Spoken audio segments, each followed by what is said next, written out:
কখনো কাউকে ছোট ভাবা ঠিক না। সব সময় মনে রাখা উচিত যে ৫ কোটি টাকার চেক লেখার জন্য কিন্তু ৫ টাকার কলমটাই কাজে লাগে। আসসালামু আলাইকুম, কেমন আছেন সবাই? তো রাহিনকে মাদ্রাসা থেকে আমি আনতে গিয়েছিলাম। তো তখন ১১টা বাজে। তো ওর আব্বু একসাথে বের হয়েছে আমার সাথে। তো রাহিনের মাদ্রাসার সামনে আমাদের বাজার। তো ওই বাজার থেকে কিছু মাছ কিনে দিয়েছে। তো আমার ছেলেরা আবার কাটা ছাড়া মাছটা পছন্দ করে। তো ওরা কাটা হলে সেই মাছটা আর খেতে চায় না। তো এখানে কিছু চিংড়ি মাছ কিনে দিয়েছে, আর এটা নাকি হিলন মাছ। অবশ্য আমি মাছের নামটা জানি না। তবে মাদ্রাসা যাওয়ার আগে আমাদের ফ্রিজে যে আগের মাছ ছিল, ওই মাছটা কিন্তু আমি নামিয়ে রেখে গিয়েছিলাম আজকে রান্না করব বলে। তবে এই মাছগুলো কিন্তু আজকে রান্না করব না, আমি কেটে ফ্রিজে রেখে দিব।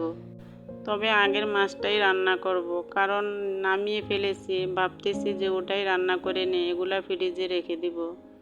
তো এখানে কিছু কাঁচা তরকারিও কিনে দিয়েছিল। তবে রাহিনের আব্বু বাজার করে দিয়ে ওদিক দিয়েই কিন্তু মার্কেটে চলে গেছে। তো উনি আর বাড়িতে আসে নাই। তো আমি আর রাহিন বাড়িতে চলে আসছি। তবে আমি কিন্তু সচরাচর বাজার করি না। তো আমি একাও কখনো যাই না বাজারে। তো ওর আব্বুর সাথে যখন মনে চায় যাই। তো আমাদের বাজার কিন্তু ওর আব্বুই সবসময় করে। তো এই যে ফ্রিজে মাছগুলা ছিল, এই মাছটাই আমি নামিয়ে রেখেছিলাম।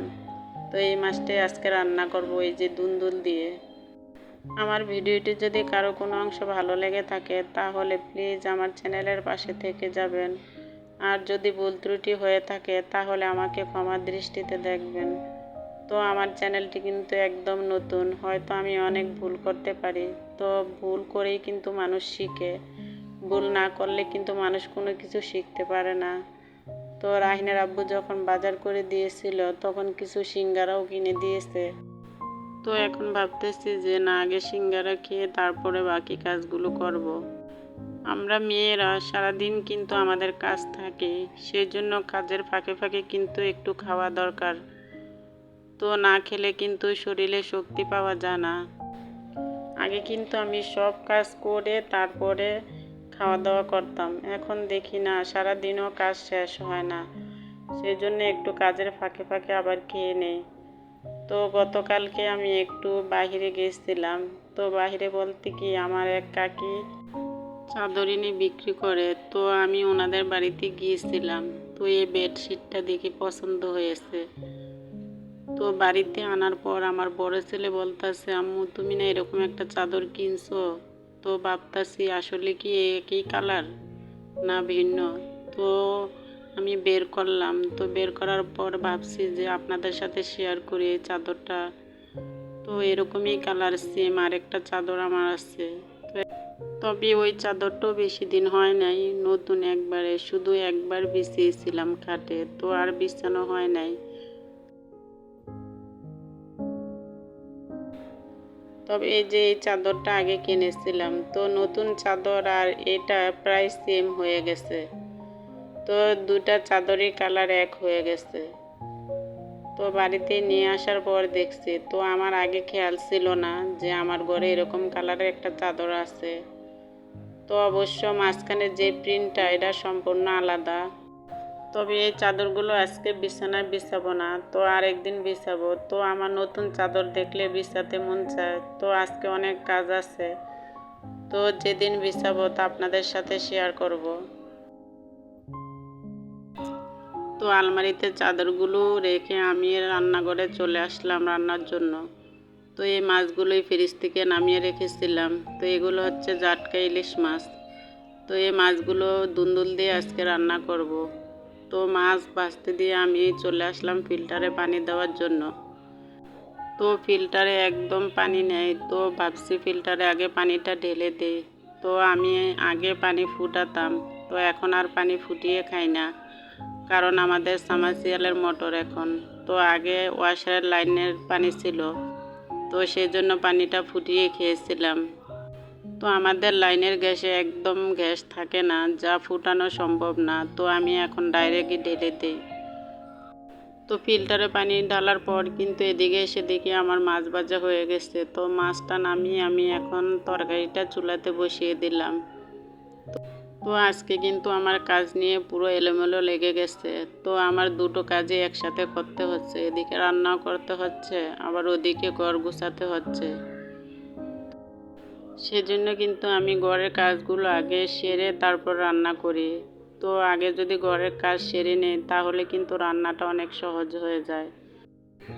তবে আজকে বেশি কিছু রান্না করব না, তো মাছ দিয়ে দুন্দুল দিয়ে রান্না করব। আর কহি কেটে রেখেছিলাম, তা ভাজি করে নিব।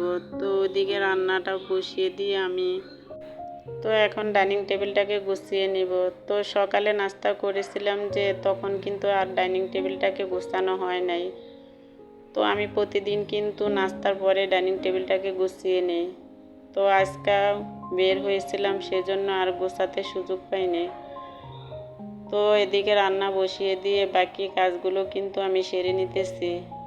তো আমাদের মেয়েদের কিন্তু 10টা হাত থাকলেও আমাদের কাজ শেষ হবে না। তো আমাদের সারাদিন কিন্তু কাজ থেকেই যায়। তো আমরা মধ্যবিত্ত, হয়তো বড়লোক হলে কাজের মানুষ রেখে দিতাম, কিন্তু আমাদের অনেক হিসাব করে চলতে হয়। মধ্যবিত্ত মানুষের কিন্তু অনেক হিসাব করে গুছিয়ে চলতে হয়, তা না হলে কিন্তু অনেক সমস্যাতে পড়ে যেতে হয়। তো আমরা যারা মধ্যবিত্ত আছি তারা কিন্তু এভাবে গুছিয়েই চলি। তবে আমার নিজের কাজ আমি নিজেই করি, কারণ আমি এই কাজগুলোকে অনেক ভালোবেসে করে থাকি। তো আমি সকাল থেকে রাত পর্যন্ত কিন্তু এভাবে গুছিয়ে পরিষ্কার করে কাজ করে থাকি। তো আমি রাত্রেও ঘর গুছিয়ে তারপরে কিন্তু ঘুমাতে যাই। ঘর যদি অগোছানো থাকে তাহলে কিন্তু মন মেজাজ দুটোটাই খারাপ থাকে। তবে আমার তরকারিটা কিন্তু রান্না প্রায় শেষ। তো এখন আমি মাছগুলোকে দিয়ে দিব। তো মাছগুলোকে দেওয়ার পর কিন্তু আমি এখানে কিছুটা ধনিয়া পাতা দিব। তো ধনিয়া পাতা দেওয়ার পরে কিন্তু আমি তরকারিটাকে উঠিয়ে নেব। তো আজকে আর বেশি কিছু রান্না করব না, কারণ আমার মেজো ছেলেটা বাড়িতে নাই। তো থাকলেও হয়তো এই তরকারি খেত না।